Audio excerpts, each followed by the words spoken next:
Bismillahirrahmanirrahim. Assalamualaikum warahmatullahi wabarakatuh.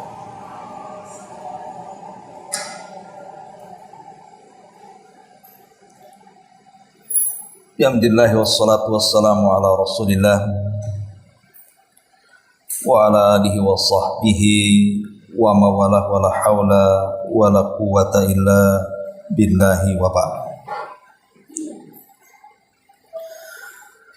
Alhamdulillah, segala puja dan puji hanya milik Allah subhanahu wa ta'ala.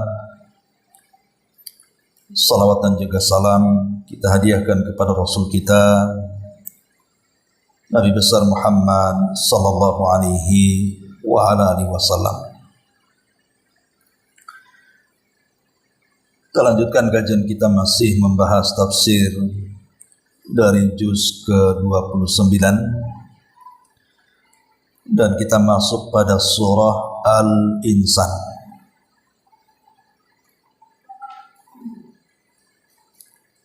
Di sini Allah Subhanahu wa taala berfirman,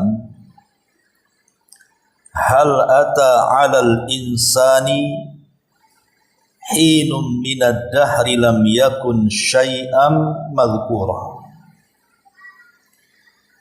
Inna khalaqnal insana min nutfatin amsyajin nabtalihi faja'alnahu sami'an basira. Inna hadainahu sabila imma syakiran wa imma kafura.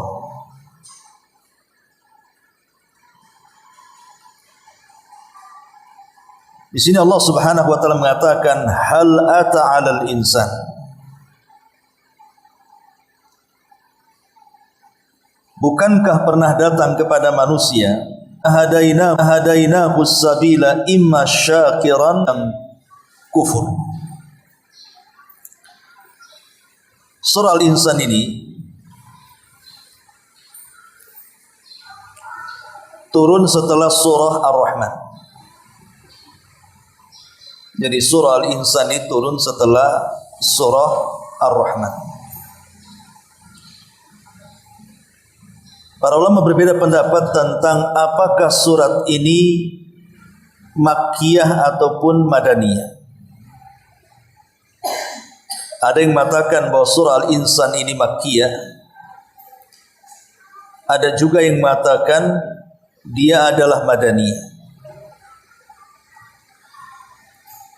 Yang mengatakan dia Makkiyah karena tadi turun setelah surah Ar-Rahman.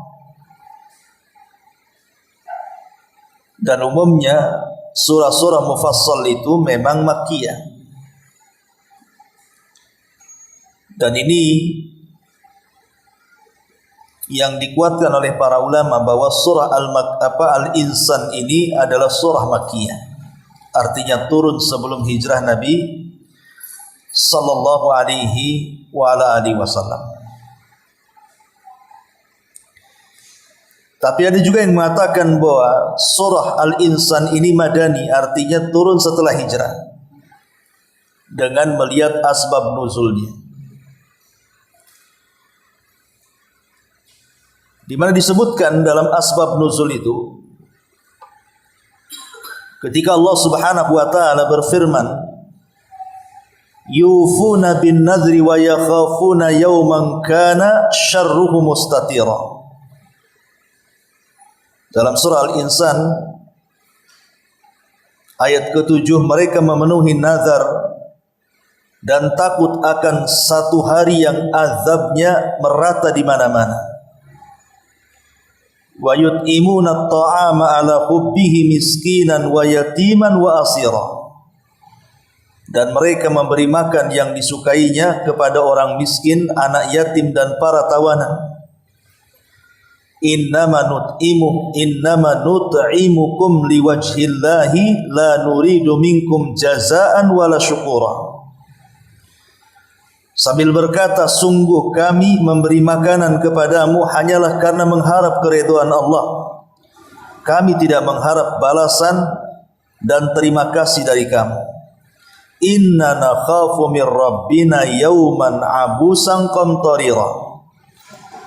Sungguh kami takut akan azab Tuhan pada hari ketika orang-orang berwajah masam penuh dengan kesulitan. Fawaqahumullahu syarra dzalikal yaum wa laqahum nadratan wa surura. Maka Allah melindungi mereka dari kesusahan hari itu dan memberikan kepada mereka keceriaan dan kegembiraan. Jadi surah Al-Insan pada ayat ke-7 sampai kepada ayat ke-11. Ada yang mengatakan bahwa itu turun kepada sahabat Ali bin Abi Thalib radhiyallahu anhu. Jadi satu hari Ali radhiyallahu anhu itu bersedih hati karena salah satu putranya, apakah Hasan atau Husain, itu sedang sakit parah. Akhirnya kemudian Ali bernazar, kalau seandainya penyakit putranya itu sembuh, maka dia akan berpuasa 3 hari berturut-turut. Tentu sebelum ada larangan nazar iwadnya gitu. Ini kan nazar barter tidak boleh sebenarnya, tapi ini belum ada larangan pada waktu itu. Jadi Ali bernazar kalau seandainya putranya itu sembuh dari penyakit, dia akan berpuasa 3 hari berturut-turut. Allah takdirkan sembuh pula tuh putra Ali radhiyallahu anhu. Maka Ali pun kemudian mulai berpuasa. Di hari pertama dia sedang berpuasa Fatimah. Dia ingin membahagiakan suaminya dengan cara memasakkan masakan yang lezat dan enak untuk buka suaminya. Ketika hendak berbuka, rupanya rumahnya diketuk. Ketika dibuka, rupanya orang miskin yang sedang kelaparan. Maka Fatimah memberitakan kepada Ali radhiyallahu anhu suaminya bahwa ada orang miskin yang kelaparan berada di pintu rumah.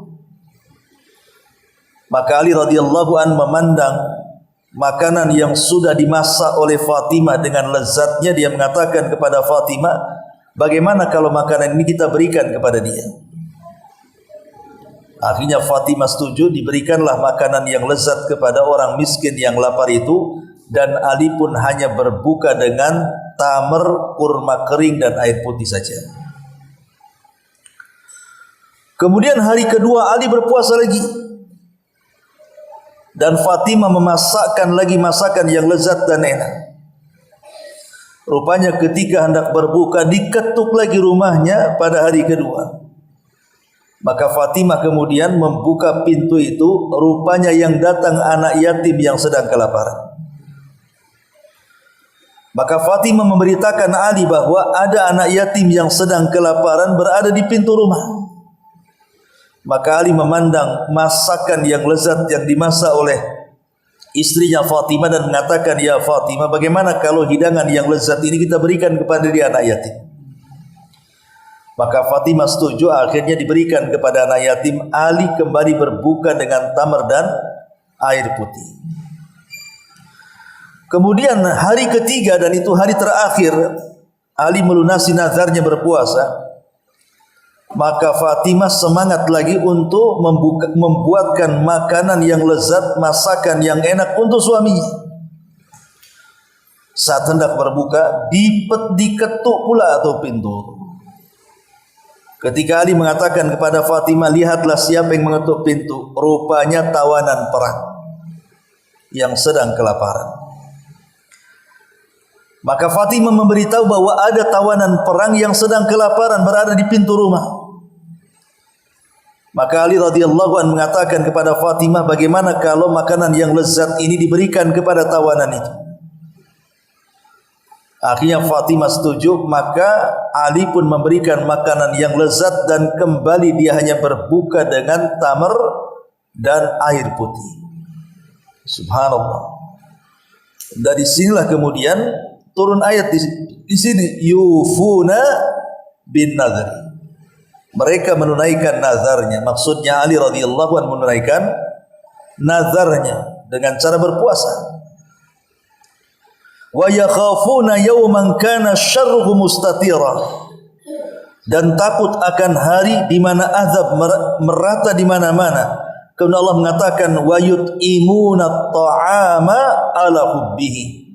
Lalu mereka, maksudnya Ali dan Fatimah, memberikan makanan yang disukainya kepada siapa? Miskinan, pertama kepada orang miskin yang datang di hari pertama. Wa yatiman, kepada anak yatim yang datang di hari kedua. Wa asira, dan tawanan perang yang kelaparan yang datang di hari ketiga. Innama nut'imukum liwajhillahi la nuridu minkum jazaan wala syukura. Sambil berkata, sungguh kami memberikan makanan kepadamu, maksudnya kepada fakir miskin, anak yatim, dan tawanan perang itu, memberikan makanan kepada kalian ini hanya karena mengharap ridha Allah. Kami tidak mengharap balasan dan terima kasih dari kalian. Kalau lihat asbab nuzul ini,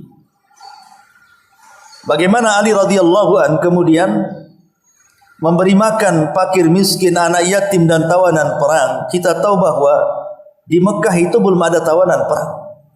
Yang ada tawanan perang itu di Madinah. Ditambah-tambah di Mekah Ali belum menikah dengan Fatimah. Menikahnya Ali dengan Fatimah itu setelah hijrah. Kemudian punya anak Hasan dan Husain. Maka dari sini kita tahu bahwa asbab nuzul ataupun sebab turun surah Al-Insan kepada Ali radhiyallahu an menunjukkan bahwa surah ini madani, turun setelah hijrah. Turun setelah hijrah kan, karena Ali kan berada di Madinah, baru punya anak Hasan dan Husain itu. Kalau dikatakan Makkiyah, Ali belum menikah dengan Fatimah. Makanya sebagian para ulama mengatakan surah Al-Insan ini madani. Dan subhanallah bagaimana Ali radhiyallahu anhu mencontohkan kepada kita tentang sifatul itsar namanya. Sifat mendahulukan orang lain walaupun dia sangat berhajat dengan perkara itu. Kita tahu bahwa orang yang berpuasa itu pasti lapar. Dan ketika berbuka pasti ingin hidangan yang paling lezat yang dilihat. Makanya kalau datang Ramadan, kalau ibu datang ke pasar kaget itu pasti kaget semua kan. Makanannya macam-macam, kaget semua, sehingga pengen dibeli semua kalau bisa. Karena kaget ya. Udah dibeli rupanya tadi makan semua. Nah, itulah jadi israf jadinya. Lah Ali radhiyallahu an ketika itu di hadapan dia makanan yang lezat 3 hari berturut-turut lagi. Tetapi sifat para sahabat, akhlak para sahabat memang beda dengan akhlak kita. Mereka memberikan contoh terbaik tentang sifatul itsar, tentang akhlak itsar, mendahulukan orang dibandingkan dirinya sendiri. Ini pendapat yang pertama bahwa asbab nuzulnya kepada Ali radhiyallahu anhu. Ada juga yang mengatakan bahwa asbab nuzulnya kepada seorang sahabat namanya Abu Dahdah. Abu Dahdah radhiyallahu anhu. Abu Dahdah ini oleh Nabi sallallahu alaihi wasallam diserahi untuk menjaga tawanan perang dari tawanan-tawanan Badar. Kita tahu perang Badar kan kaum muslimin menang tuh. Kemudian berhasil menawan 70 orang-orang musyrik.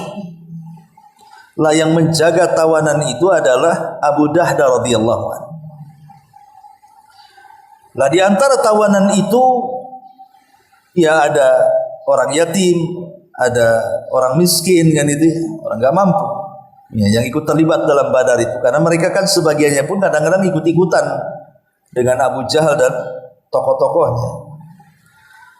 Sehingga kedermawanan Abu Dahdah ini, dialah yang memberi makan tawanan. Jadi dia memberikan tawanan yang miskin-miskin, yang yatim-yatim gitu. Makanya turun ayat ini. Wa yut'imuna at-ta'ama ala hubbihi miskinan wa yatiman wa asira. Dan mereka memberikan makanan yang disukainya kepada siapa? Fakir miskin, anak yatim, dan orang-orang yang ditawan. Dan memang Abu Dahda dalam sejarahnya memang terkenal orang yang dermawan. Sampai satu hari ada seorang yang memiliki, seorang sahabat memiliki tanah yang luas. Tetapi ada di pojok tanah dia itu, tanah dia luas gitu sebenarnya, tapi di pojok tanah dia itu ada yang mengklaim itu tanahnya anak yatim. Tidak terimalah kemudian laki-laki Ansor ini bahwa itu tanah dia, tidak ada sedikit pun tanah anak yatim di sini. Akhirnya perkaranya sampai kepada Nabi SAW dan dibuktikan memang itu tanahnya. Tidak ada tanah anak yatim satupun di situ, walaupun sepeta. Akhirnya kemudian Nabi SAW coba untuk melembutkan hati sahabat ini dan mengatakan, tanahmu kan luas, kalau hanya diambil secuil anak yatim kasihlah dia. Mungkin dia membuat rumah di pojok situ kan itu. Tapi sahabat ini tak mau, karena sudah ada konflik sebelumnya masalahnya kan. Biasalah kalau ada konflik sebelumnya, yang tadinya mau berbuat baik pun tak jadi kan begitu. Umpamanya ibu ada niat nih COD makanan. Tengok ini tukang ojeknya udah tua umpamanya kan.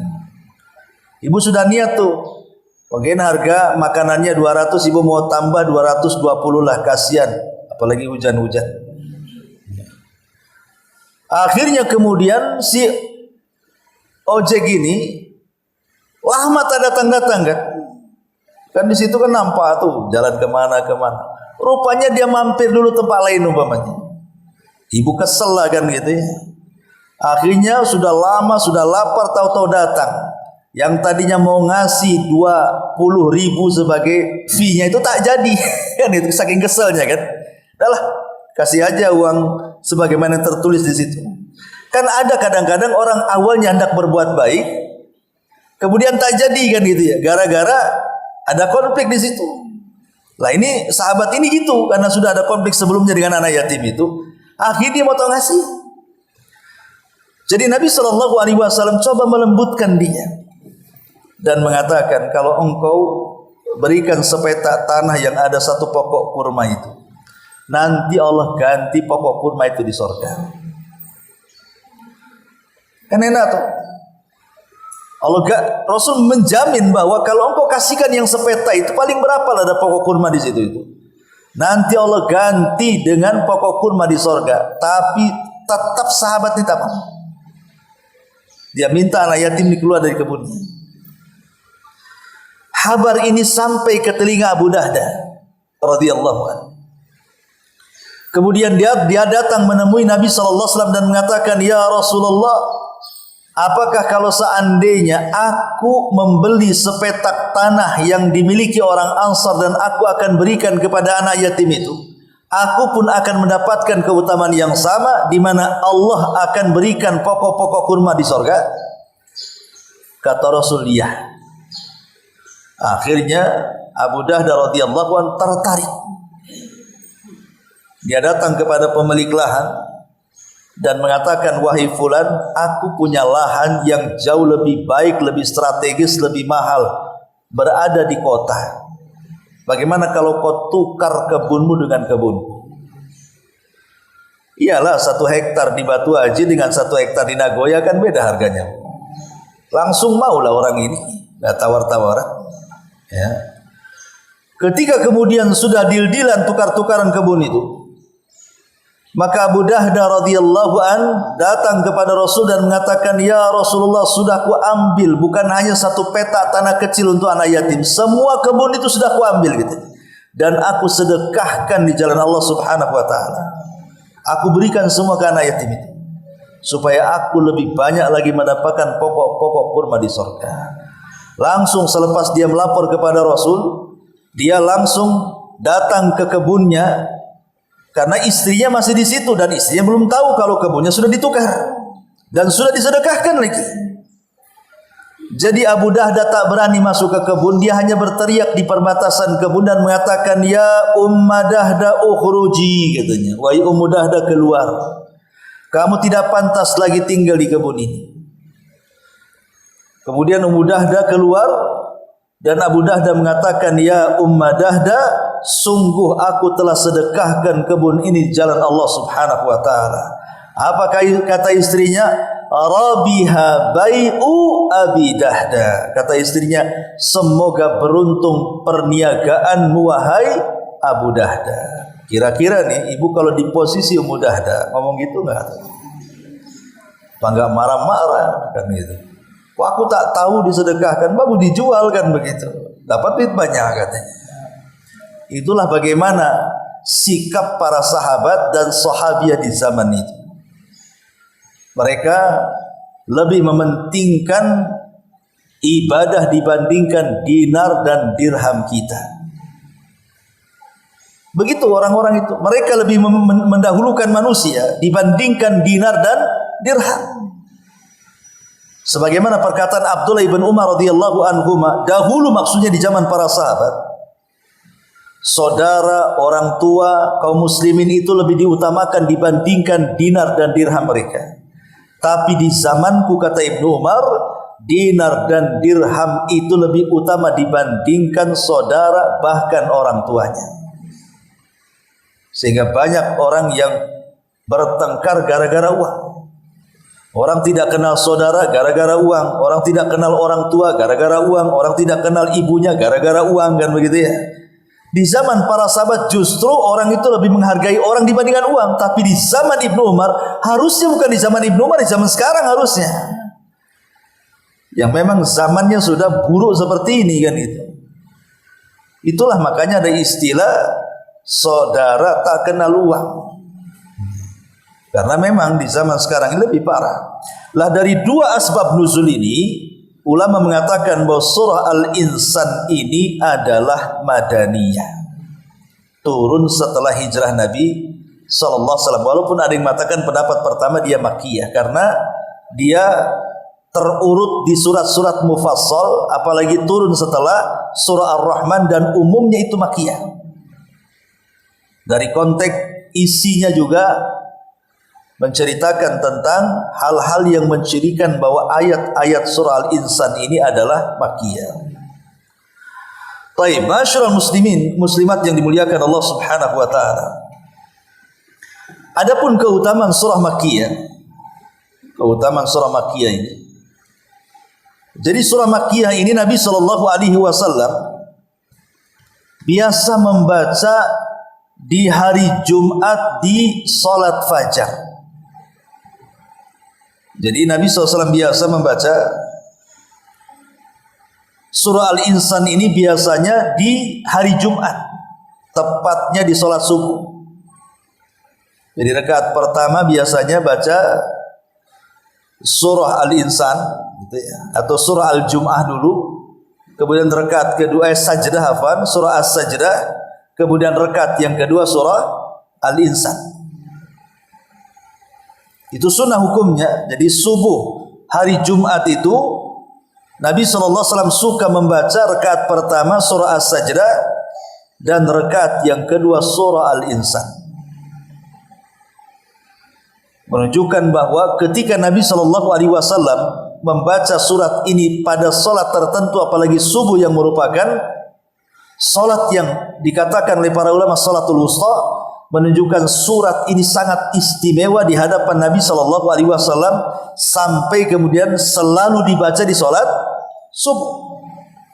Ya, As-Sajdah dan juga Al-Insan.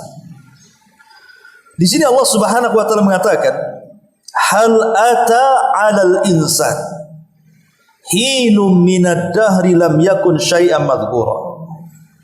Hal ata artinya qad ata, sungguh telah datang,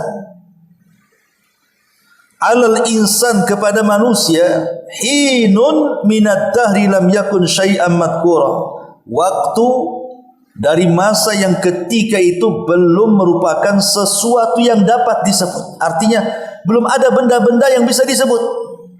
Bahkan belum ada pun benda itu.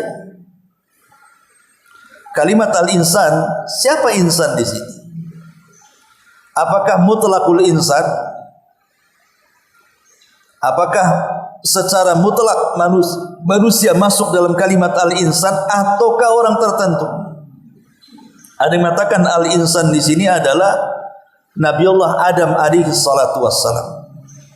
Jadi al-insan dalam ayat ini adalah Adam alaihi salatu wassalam. Jadi kalau kita tafsirkan al-insan Adam, sungguh pernah datang kepada Nabiullah Adam waktu dari masa yang ketika itu belum merupakan sesuatu yang dapat disebut. Jadi ketika itu walaupun terkadang bahan-bahan penciptaan Adam itu sudah ada tanah, tapi belum ada yang menyebut tanah. Belum ada yang menyebut air. Belum ada ini bulan ini, belum ada nama-namanya. Mungkin ada barangnya tapi tidak ada namanya. Karena muncul nama itu setelah Allah menciptakan Adam. Kemudian Allah ajarkan kepada Adam nama-nama benda. Baru kemudian tersebutlah ini gunung, ini laut, ini langit, ini bumi, ini meteor, ini macam-macam. Tapi sebelum Adam diciptakan tidak ada yang disebut. Belum ada nama.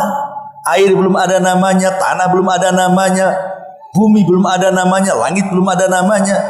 Itulah yang dikatakan hinun minad dahri lam yakun syai'an madhkura. Waktu dari masa ketika itu belum merupakan sesuatu yang bisa disebut. Ketika Allah Subhanahu wa taala menciptakan Adam alaihi salam, maka Allah mengutus malaikat Jibril untuk mengambil tanah yang ada di bumi. Tapi tanah menolaknya dan berlindung kepada Allah kalau Jibril mengambil tanahnya. Akhirnya Jibril pun gagal. Kemudian diperintahkan Mikail, juga Mikail gagal. Karena tanah tidak memberikan tanahnya dan berlindung kepada Allah. Akhirnya kemudian diutuslah malakul maut. Dan berhasil. Ketika tanah berlindung kepada Allah agar jangan sampai ada secuil tanah bumi di bawah malakul maut. Tapi malakul maut pun berlindung kepada Allah kalau dia kembali tanpa membawa tanah. Sama-sama berlindung kepada Allah.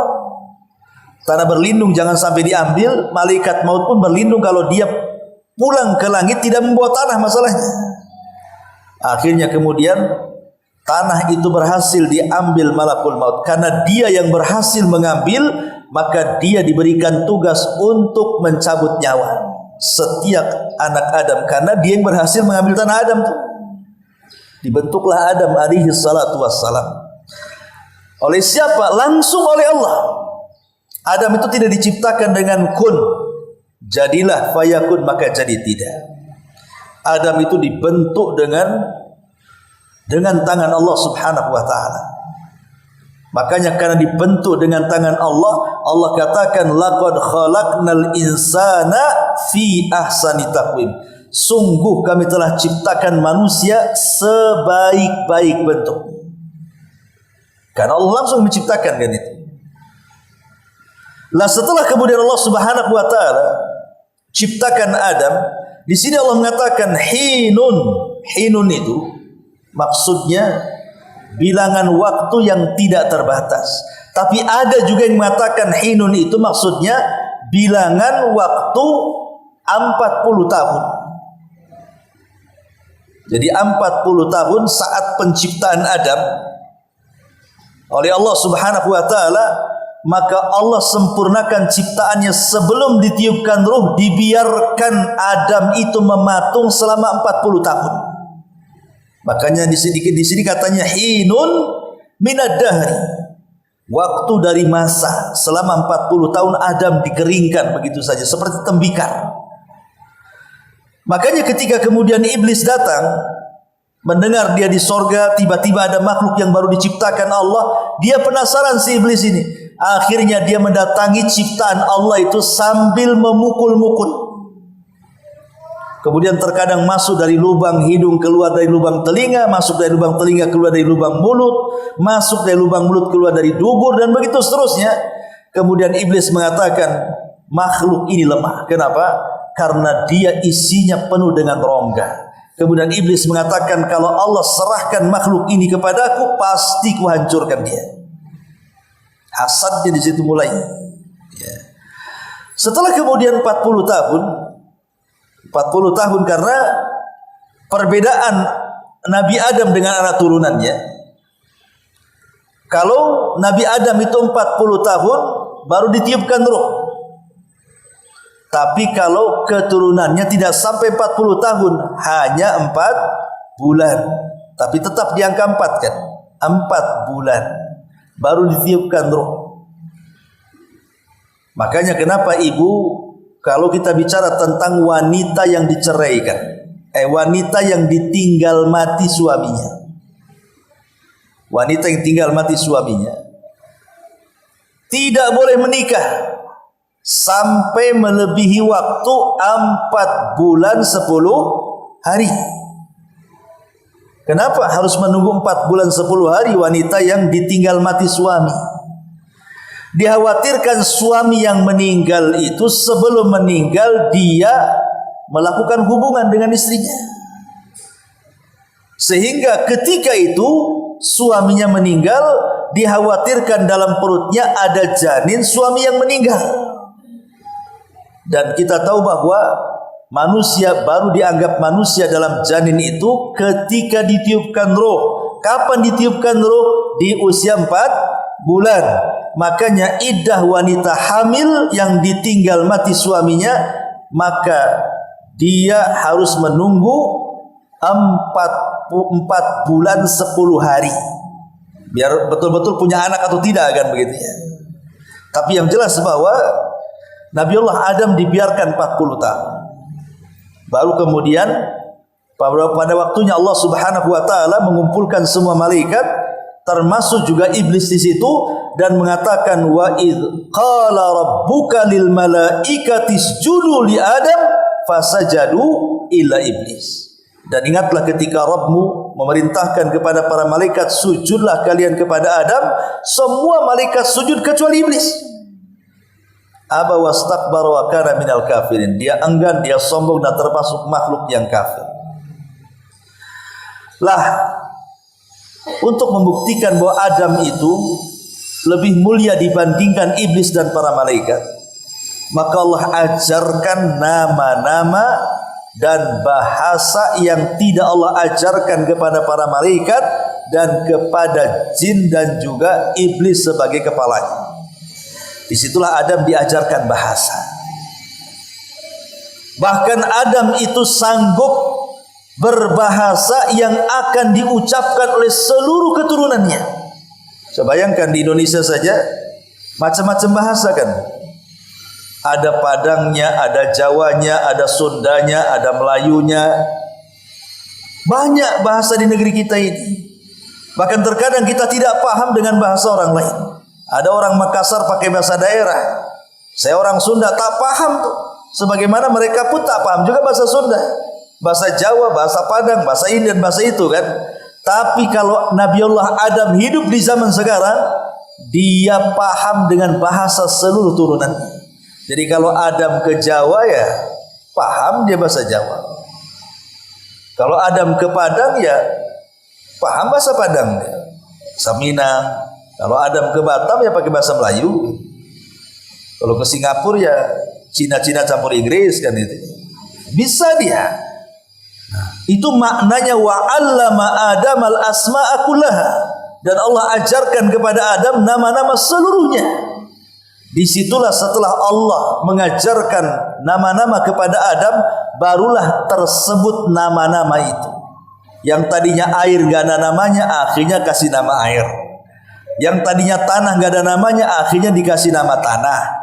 Yang gunung tadinya gak ada namanya, dikasih nama gunung, nama lautan, nama bintang, nama ini, nama itu. Di sini Allah katakan, hal ata alal insan hinun minad dahri lam yakun syai'an madhkura. Bukankah pernah datang kepada manusia waktu dari masa yang ketiga itu belum merupakan sesuatu yang dapat disebut. Artinya nggak ada namanya, kecuali setelah Allah ajarkan nama-nama kepada Adam, barulah tersebut nama-nama itu. Dan kita harus bersyukur di sini. Bersyukur. Ibu kalau nggak ada namanya, ibu memanggil gimana coba kawannya? Hehehe gitu ya. Semua nengok lah kan gitu. Makanya kenapa kemudian di ayat ketiganya Allah mengatakan inna hadainahu sabila imma syakiran wa imma kafur. Apakah dengan nikmat yang besar ini kalian bersyukur, ataukah dengan nikmat yang besar ini kalian kufur? Ini kan dengan kita bicara mengenal bahasa, akhirnya kita bisa bersapa-sapa dan begitu seterusnya. Ini nikmat yang Allah anugerahkan dari Allah kepada hambanya. Pada sebelumnya tidak ada sesuatu yang bisa disebut. Kalau Allah Subhanahu wa taala mengatakan inna khalaqnal insana min nutfatin amsyaj. Sungguh kami telah menciptakan manusia dari setetes mani yang bercampur. Maksudnya mani laki-laki dan air mani perempuan bercampur. Lah, sperma laki-laki dengan sperma perempuan ketika bercampur inilah akhirnya membuahkan keturunan Nabiullah Adam alaihi salatu wasalam. Kita ini.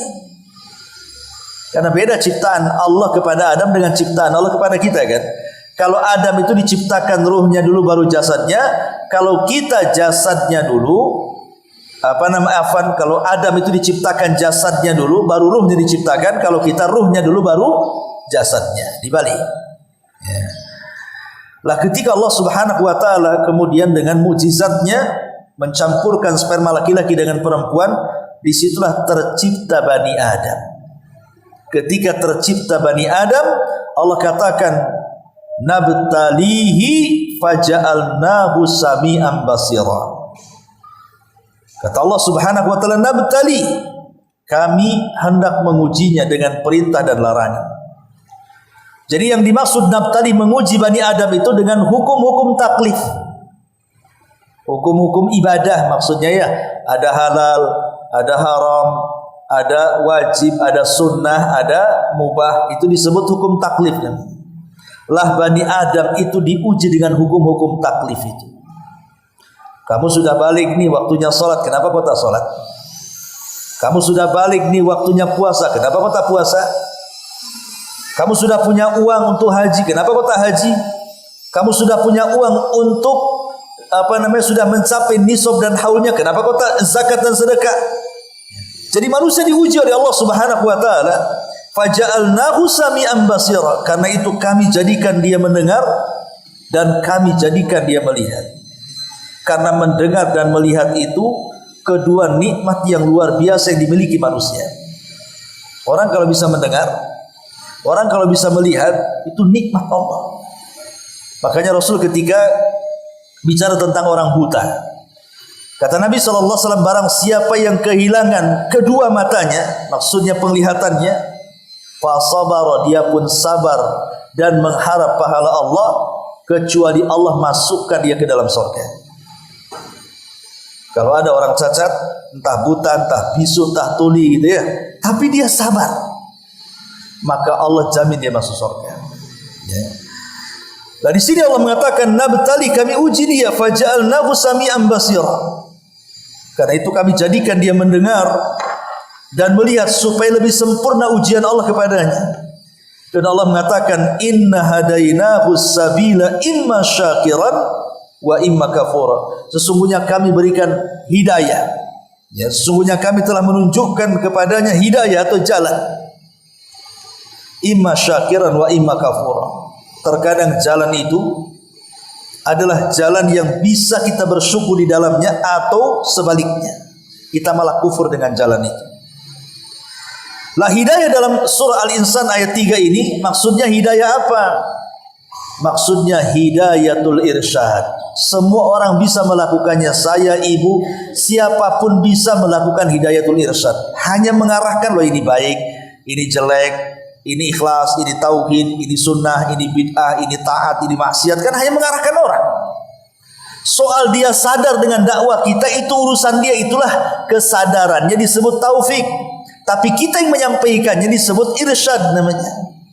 Maka hidayah ada dua, ada hidayatul irsyad, ada hidayah taufik. Dan dalam ayat ini maksudnya hidayatul irsyad. Inna hadainahu as-sabila. Sungguh kami telah menunjukkan kepadanya jalan yang lurus. Tapi ada yang bersyukur dari jalan itu, ada juga yang kufur. Itulah manusia.